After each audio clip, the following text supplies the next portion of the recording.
Bonjour les amis, bienvenue sur la chaîne Fabelec, j'espère que vous allez bien. Merci en tout cas pour votre fidélité et pour les nombreuses questions que vous me posez. Aujourd'hui nous sommes le samedi 12 avril 2025 et une personne m'a demandé en fait si les normes étaient les mêmes au Luxembourg qu'en Belgique.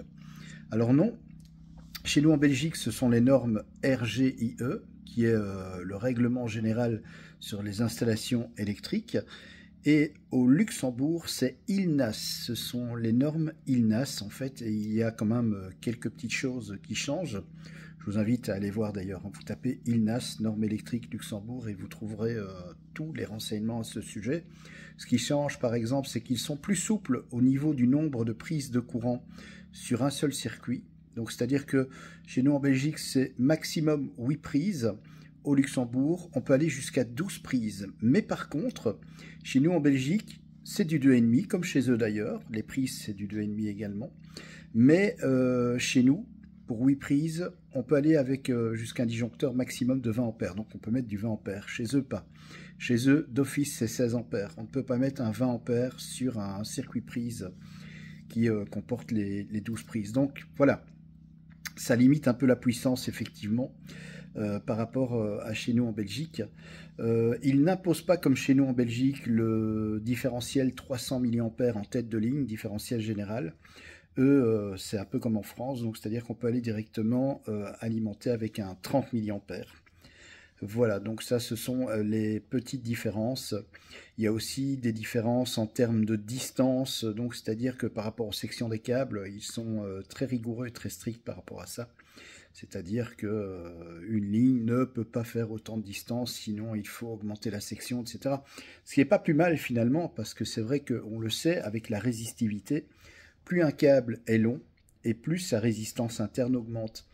Et donc risque de chute de tension, échauffement, etc.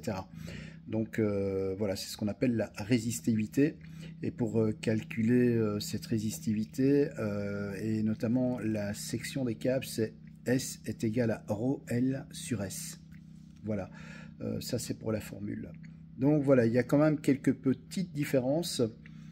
Voilà, ils sont plus stricts sur certaines choses, un petit peu plus souples sur d'autres. Voilà, et puis en Belgique, il y a quand même quelques petites différences quand même. Voilà, chaque pays effectivement a ses normes. La France a ses normes qui sont différentes des normes belges, qui sont différentes du Luxembourg, de la Hollande. Voilà, chaque pays vraiment a ses normes spécifiques en matière d'électricité. Mais allez voir donc ILNAS, voilà, ce sont les normes ILNAS pour le Luxembourg.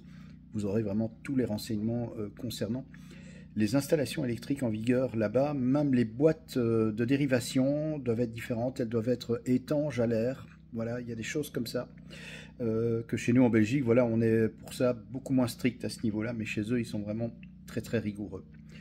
Voilà, merci d'avoir regardé cette courte vidéo. Et bien, je vous souhaite un très beau week-end avec le soleil qui nous accompagne.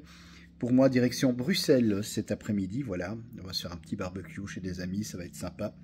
Et aussi aller voir leurs enfants, dont ma femme est la marraine de leur petite fille, qui a eh bien une petite fête, elle va danser, faire un petit spectacle à l'école pour la Fancy Fair. Voilà, donc un beau programme en perspective. Allez, je vous embrasse et je vous dis à très bientôt pour une nouvelle vidéo en électricité sur la chaîne Fabelec.